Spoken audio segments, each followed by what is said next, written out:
C'est très important pour la biso. Pour être à chaque fois, même tant que solo la bande konyoso, peto yo kakabaninga. Tozala likambu oh biso to mesana koluba. Ah, ndeko na ngai ya kufi. Intel a kufi. Na mituna biso to tia ko kufa. Ezali disparition totale. Que to komona na lisusu te. Le lenge kutu ba chrétien, ba pasteur na Bible ba te ya biso. O ba lo biso ki muta kufi akeli bela. Donc ba kotise lo mo na mituna biso kokufa ezali disparition totale. Kokufa muto akufi akomi faible, akomi nul. Aza ko exister lisusu te. Akomi totalement disparu. Toposa na e. Yango moni et pas ba chrétien pour la bango mokufi ceux qui kei ndenge baloba il y a pas de relation entre bato bon moi na ba kufi baloba ngo à chaque fois baloba bongo poete et pas na bango mokufi azali sous na importance moko te pa ina biso mais c'est le contraire na bokoko na biso c'est le contraire et pas na biso ba Congo. Bango bazaona ba bebisa o nion sezali ba valeur Congo ba valeur na biso tema ba ebike la spiritualité ancestrale Congo ezali basée na bokoko na biso o eza ba kufi. Alors pour ba bebisa mitu na biso ba bebisa mitu ya ba Congo nyonso esengeli balongola importance ya ba kufi na makanisi na biso na mitu na biso. Mais bango ba bien importance wana. Mais elle a quitté que muto a kufi ne a disparaître totalement le lenge bon bazali koloba to baloba.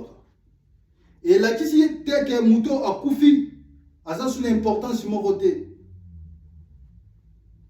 Pour la biso ko kufa ezali le lenge o bango ba pesa biso explication na yango. Or que c'est faux. Moto oyo a kufi asalika juste que obalobaka changement ya état oya zalaki nango ya ba faculté humaine ya monde tikiye akomi na état spirituel. Au contraire mutu nyonso akufi akomi plus vivant que ngai na yo otoza na mokili ya kinsuni ya bomoto boy. Pourquoi? Parce que aza na capacité ya ko réaliser likambo ngana yo to ko ko réaliser ti. Tozora même la visitation ba kufi na biso. Mais chose na biso qui me PVT moi au mona ezati. Ba visiter na biso comment? Yo zala par exemple za la France. Mo kufi na par exemple ba kuné biso na village mo na Congo. To na Kinshasa. Mais à visiter n'est-ce pas ça une heure on va visiter 10 personnes il y a famille na bino. À la besoin de formuler les portes, à frapper la porte pour te y est à côté. Non. A comme il m'a pépé. A comme il a la capacité au ngana yo toza na moti.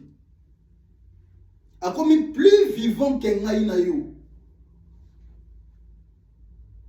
Donc kokufa elakisini. Kokufa elaksi kozonga na état ya boyo. Parce que on voyait ça na bino bande ko na ngai. Nzoto tozana yango état oto nango état humain ya bomoto o yango teza vraie identité na biso yango teza bobiso non o ezali enveloppe pamba tolataka pona ko réaliser mission moko boye batindaka biso pa bakoko na biso na mokili o mais babiso ya solo ezali o ezali ba muela na biso otolobi na mosuni milimo na biso koku fezaka te ke muto bachimo libulu bakungie bakoti na cercueil non koku feza bongo te malgré que wana peza moko ya explication ya kokufa na kopesa exemple moko mama tango botaka mwana tango botaka biso na maternité po bapesa biso vie bakufaka kokufa c'est quoi? Cela veut dire que là état moko oyo zalaki na yango te po obimisa quelque chose na miso ya bato yonde babengi kokufa kokufa mususu eza nini ezali changement ya vie oyo zalaki na yango toza na yango okomi na vie ya sika okufi kokufa mususu ezali changement ya état oyo zalaki na yango otiki yango komi na état mususu yonde babengi kokufa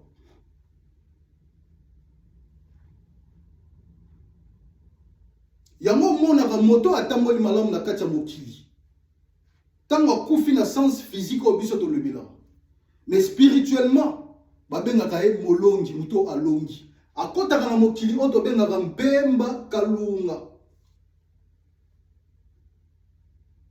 kalunga ezali mokili ya bato balonga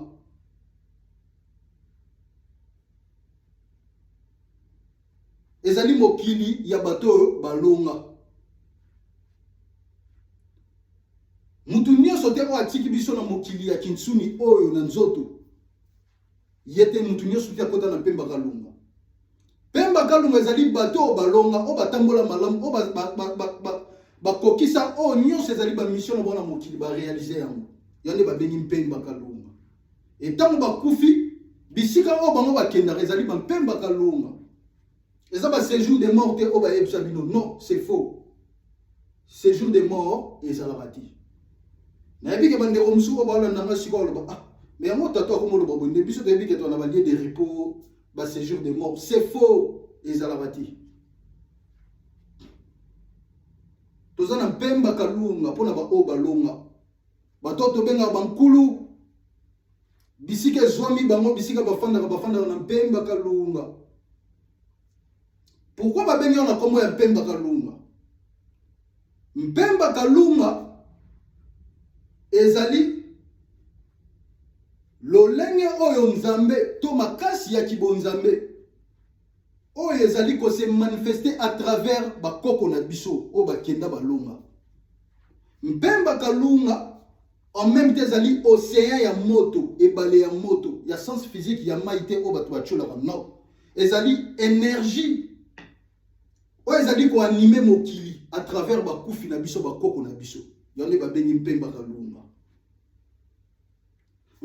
kalunga ezali lisusu mayele oyo ebombama ya kibonzambe tango se manifester kati na bakoko na biso oyo bakufa balonga yonde babengi yango mokili ya mpemba kalunga n'importe qui akotaka kuna te po kota kuna kozala molongi il faut omiyeba awa na mokili na biso oyo ozali oyebe loko nini esengeli yo osala po permettre yo o accéder na mokili ya balongi tobengi kalunga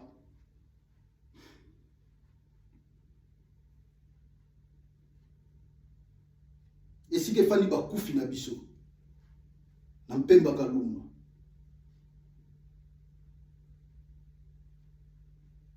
na yango topreparaka accès na biso na kalunga na mokili oyo biso tozali kolandisama misala na biso na mabele oyo kolandisama fonctionnement ya misala oyo bapesi biso à travers bamission na biso na kati ya mabele oyo ya kinsuni soki otamboli lolenge bakoko na oyo batindelo na mokili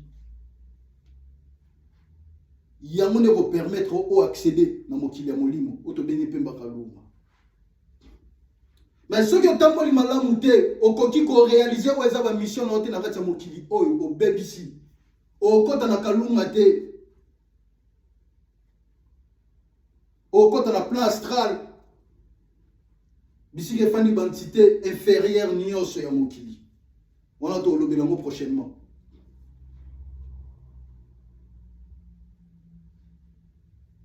Nengo bandeko na ngai tolongola kati na mitu na biso ke muto akufi azali muto ake libela nde balobaka aza inutile aza son importance moko te. Parce que kokufa d'abord c'est quoi? Kokufa elakisi okomi na capacité moko pour na reproduire quelque chose. Alors pour muto comme la capacité il faut atteindre une dimension moko spirituelle ou physique ou est plus élevée pour avoir la capacité il y a qu'on réaliser quelque chose.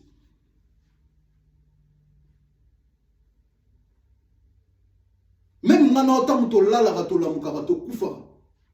Ben oui. Tant que la rato la mukarato kufara. Il y a un moment où la lion mutazo l'autre.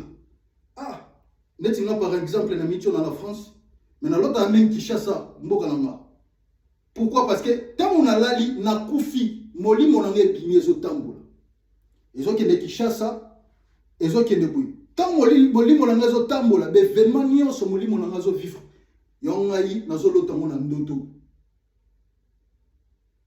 Et tango la muki na tango o botami lisusu ya sika po ete okufaki. Okufaki.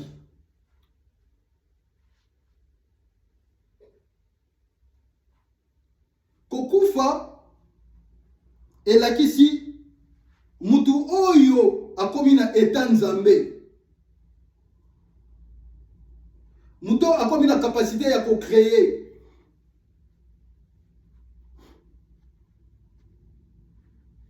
Mutu oyo a commis la possibilité à komona makamu ndenge mususu au-delà ya bon moto, ya ba faculté humaine.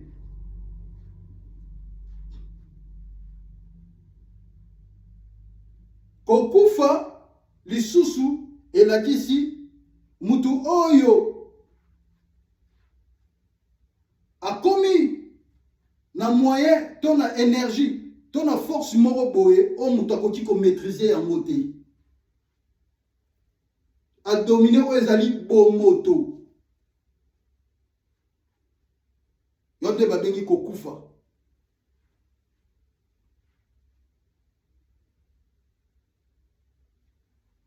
Alors, ngai na yo, ceux qui ont sali travail spirituel ou est plus élevé, tomati spirituellement, to développer ou est capacité la biso ya kimpeve, babi mwelo la biso ya kimpeve nyo se fongwami.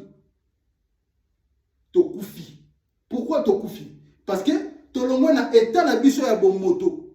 To longwa na beta ya ba sentiment ya bon zoto.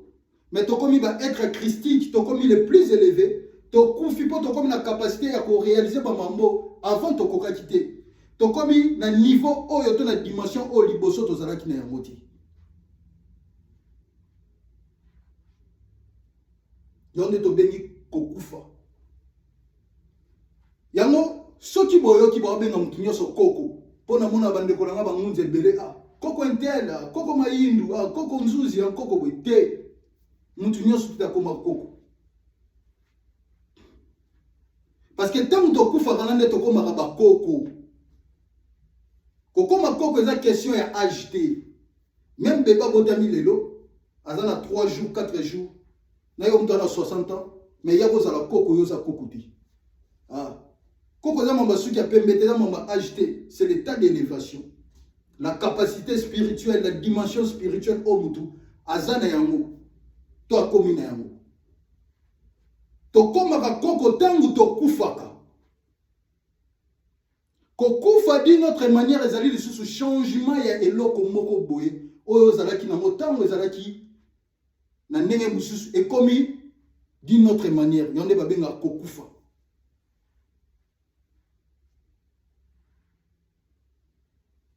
Eza na sens ya mourir te ndenge toloba na français non. Parce que nous avons du mal des fois, biso, baïno, tolingi tout le temps, qu'on peut sa traduction directe. Il y a ba mot français la lingala, or que ils ont un peu bongoté. Il y a un moment ni ba comme musus to lukara, na lingala pe na français zati, na français pe la lingala zati. Encore poser une petite question, na bande kolanga o ba olanango, bo répondre dans la commentaire. Ngunza na français la chini. Ngunza na français la chini. Na anglais ngunza la chini. Pour eso bo le lati prophète eza ya ngote. O aloba ya prophète akosi, pour eza prophète ti. Ngunza na français zani. To na anglais bo pesama. On est à devoir on a pesi mutuyo sa zolanda vidéo.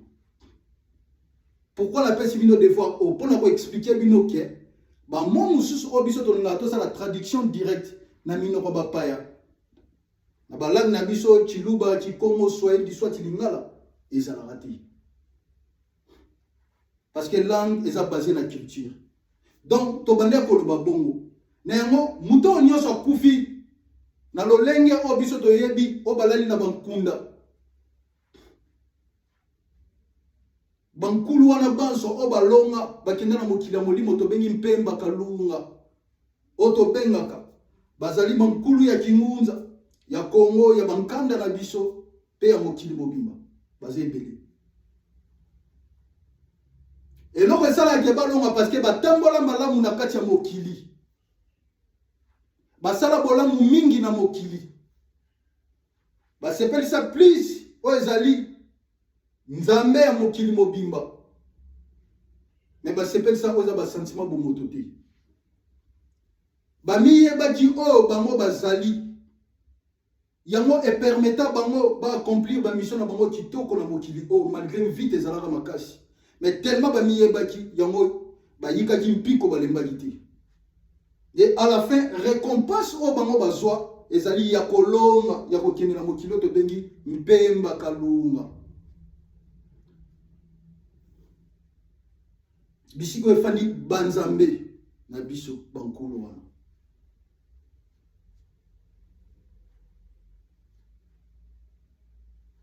Esengeli to sala kabola mingi na mokili po ete to longa.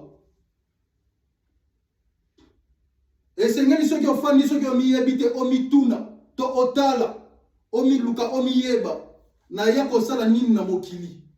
Pe naza nani mission na ngala mokili eza nini. Parce que ezali ba moko ya ba possibilité o eko permettre yo olonga. Pour ceux qui ont miyebite bande kolanga na yebisa na bino lo moko et belende toza boye to botama ba 2 fois 3 fois 4 fois oui so boye éviter la réincarnation existe et ça la m'a coûté trop. Pourquoi? Parce que nenge to botama na ba famille na biso oyo ba koko na biso batinda na biso na mokili. Ba yebisa biso ah mwana wana na mokila molimo biso nyo to uta na mokila molimo avant to ya na mokila kinsuni pe to zonga na mokila molimo ya momoni to vibraka selo bisika o biso to utaka et bisika o uti so yozalaki un grand tango ya na mokili faut la paix grand mais en condition que na mokili o accomplir mission no kitoko yone aimement na grandeur na yo o ya na mokili bisiko uta yamone ko permettre ezongi sayo lisusu bisika oyo uta voire même koleka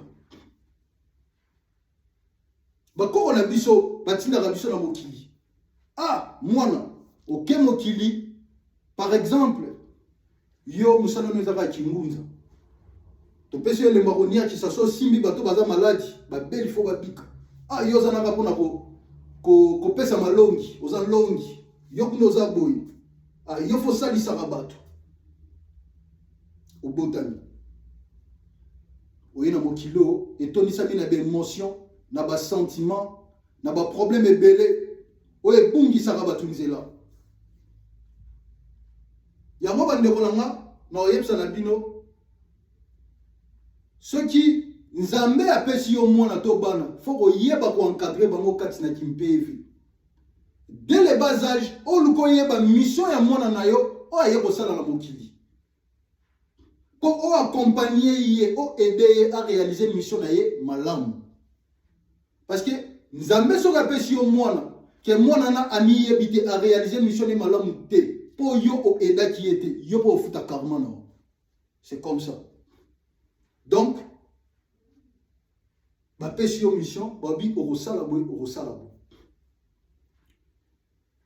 tellement comme na mokili tellement mokili de monsieur toni sami na ben perfection et toni sami na ba mabaku et toni sami na ben émotion na ba sentiment na mamu ya modèle auto yebi ya romoni za facilité pour réaliser l'euro moko koko sala dans 10 ans mais comme il est au 30 ans pour vite télé makasi ce que ça mo lendete o mi pese pa ba koko na wana te o ba pesa ki mission o koya o mona o échouer na mission o ba koko no ba tindela ki na mokili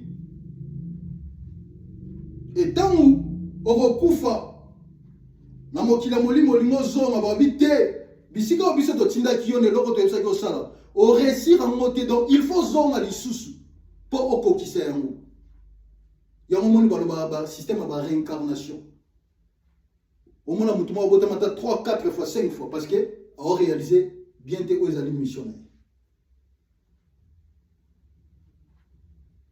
To ba kata qui est vite, missionnaire si la quitté en bazoni saki. Bande kunanga. Alors, tangu omi yebi oyo zali, on comprend une mission na yo. Et c'est alors ne européen et permettre aux ala en contact na ba koko na yo ko landisa ma mission oye ko sala na mokili po bango mutu batinda kiyo mais ba otale lao ceux qui yo comprendre le wana bazo zela yo o approcher bango po bango ba soutenir yo ba doit disa yo na mission o réussir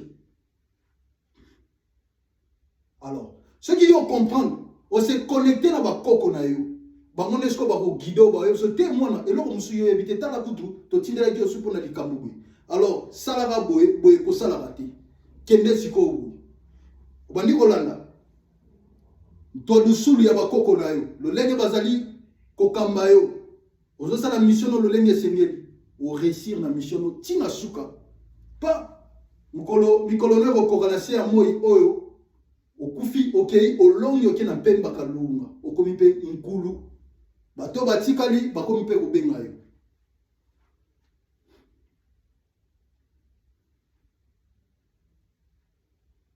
mais eloko esengeli toyeba bakoko no batindaki na mokili te po fongola baboîte de nuit bakoko no batindaki na mokili te po tekaka babière po fongola babar na bahotel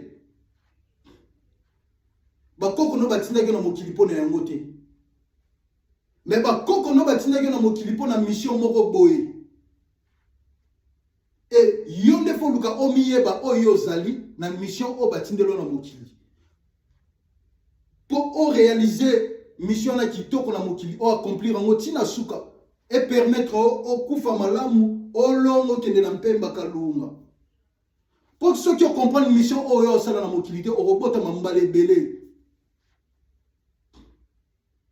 obota mambala ebele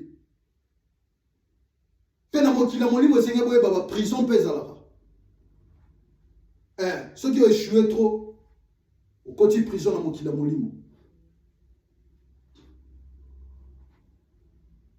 to tamboli mabe au côté prison na mokili molimo ezala ba prison na bonde siko ezala bon mokolo bimo e banite rozo ata ba siècle yongo moni olale olotindo to ndeko no moboye asaka na prison mais ndeko na la prison de ini non cela ne veut pas dire que bakadi un peu mané mutu bakanga batie na prison non atambola ki peut-être mabe akokisa ki mission na mokilité mususu batinda na mokili po ozala un vrai panzu mpanzu cela veut dire mutu oyo azali ko maîtriser côté oyo ezali la science mombongo par exemple mais okosala ngo en connexion na bakoko na yo na lolenge bokoko na biso etambolaka parce qu'il y a des principes mais est-ce que osali on la lolenge sengalité parce que ozana elembwana ozali na chance wana mais aucun simba otobengi bisimba simba ba fétiche osuyer énergie ya bakoko no obatia kati na yo ou échouer mbala mona mission na yo obatina ki ozala un grand savant mosalelo na ninga mabe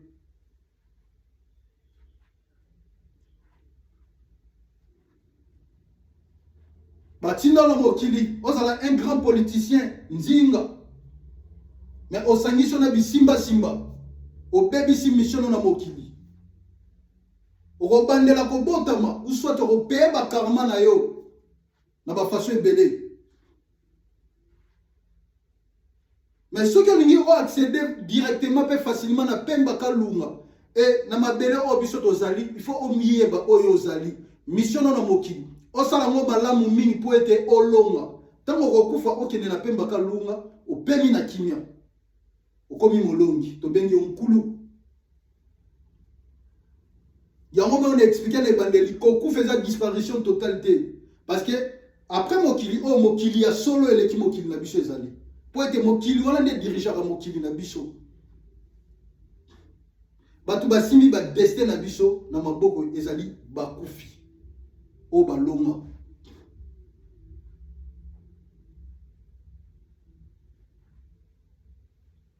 mokili oyo otozo vivre oyo ezali vrai faux ya mokili ya molimo parce que vrai mokili ezali mokilo tobengi pemba kalunga kuna douleur ezalaka te mabe ezalaka te pasi ezalaka te nyonso ezalaka toujours malamu bavivaka na harmonie moko oyo eza tellement parfaite moto akocomprendre yango te parce que nga nalala bamemanga balakisanga yango mikolo eleki mpe baotaki olakisanga yango donc eza mokili moko baza na douceur moko baza na harmonie moko boye donc eza inexplicable bavivaka na joie moko éternelle oyo esilaka te contrairement ya mokili na biso mokili ya baproblème soki bango basimbi yo na loboko te okolonga te il faut bango basimba yo alors mpo basimba yo mpe fo miyeba oyo ozali parce que okose présente pai na bango kolandisama oyo ozali yenge kende bandeko nanga esengeli toyebaka makambo c'est très important na bokoko na biso etambolaka bongo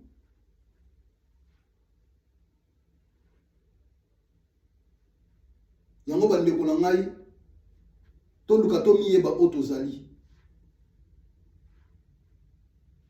parce que tango miyebi oyo ozali olongwe na état ya ignorance okomi na état ya conscience po osala musala no malamu oyo batina na mokili elati ke okufi ochange état mayele ekoti na mutu na yo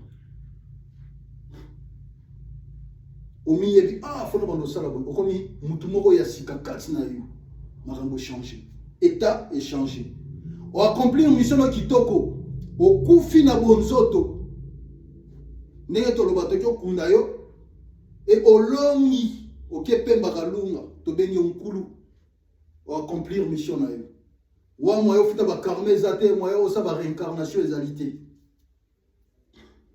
yenge kieno bandeko nanga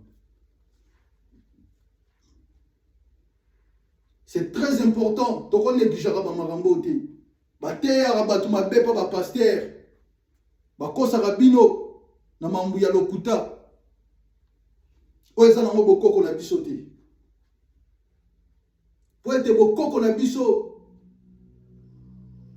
eza différent na oyo bakadi ya mpemba wana ya bapaster bateyaka biso mutu na mutu esengeli ayeba fonctionnement ya bokoko na biso ndenge etambolaka séjour de mort balie de repos wana existaka nango te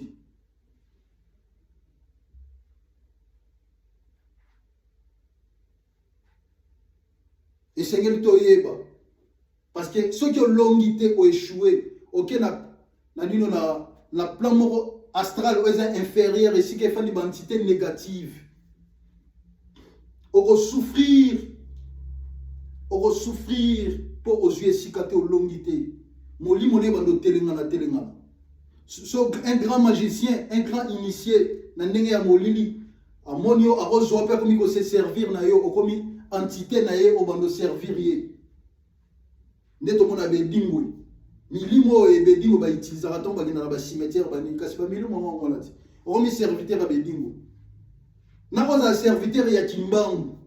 Ozala nkulu, na ozala serviteur ya be dingo yo ponini.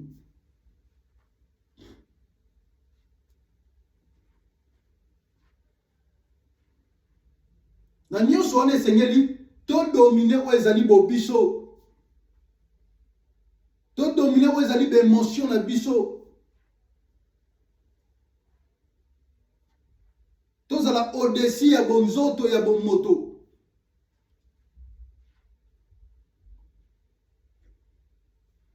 C'est très important. Yamonde et permettre biso to réussir o ezaba mission na biso.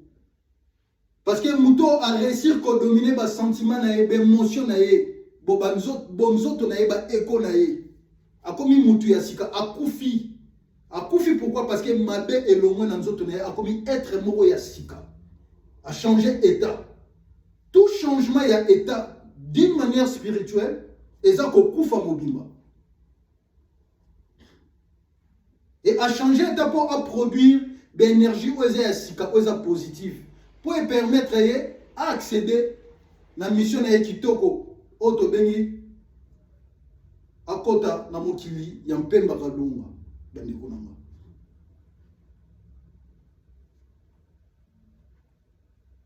Néango, Moussoussi Yako Bakise Zate,